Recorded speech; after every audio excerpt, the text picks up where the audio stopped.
बातमी नाशिकची आहे। प्राचार्यानं 4 मुलींचा विनयभंग केलाय। नाशिकमधला हा सगळा धक्कादायक प्रकार आहे। नर्सिंग कॉलेजच्या प्राचार्याविरोधात विनयभंगाचा गुन्हा दाखल करण्यात येतोय। प्रवीण घोलप नावाच्या संशयिताला आता या प्रकरणी अटकही करण्यात आलेली आहे। पोलीस स्टेशनमध्ये एका नर्सिंग कॉलेजमध्ये काही विद्यार्थिनीसोबत गैरप्रकार घडल्याची तक्रार आम्हाला प्राप्त होती। त्या तक्रारीच्या अनुषंगानं तात्काळ दखल घेऊन त्या संबंधित कंप्लेंट्सकडून आपण 4 वेगवेगळे गुन्हे दाखल केलेले आहेत। त्या गुन्ह्यामधील आरोपी हे सदर संस्थेचे प्रिन्सिपल आहेत आणि घटनेचं गांभीर्य ओळखून त्यांना तात्काळ अटक करण्यात आली। कोर्टासमोर त्यांना प्रोड्यूस करण्यात आले। त्यांना आता सध्या पोलीस कस्टडी मिळालेली आहे आणि सदर गुन्ह्याचा तपास सुरू आहे।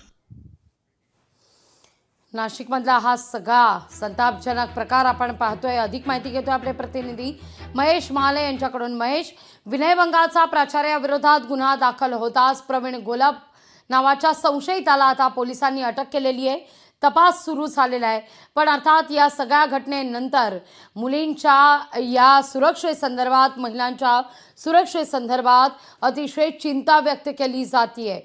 या ठिकाणी नर्सिंग कॉलेजमध्येच प्राचार्याकडूनच जर असा प्रकार घडत असेल तर अतिशय निंदनीय आणि संतापजनक।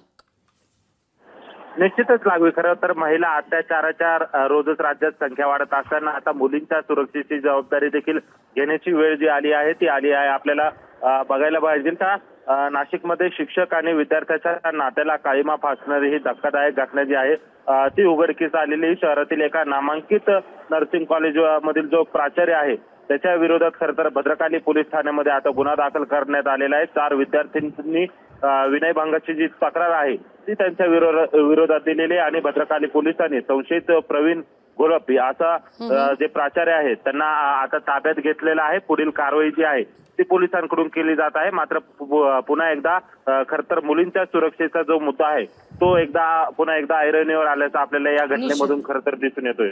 निश्चित महेश, तुर्तास धन्यवाद तुम्ही दिलेल्या सविस्तर माहिती करता।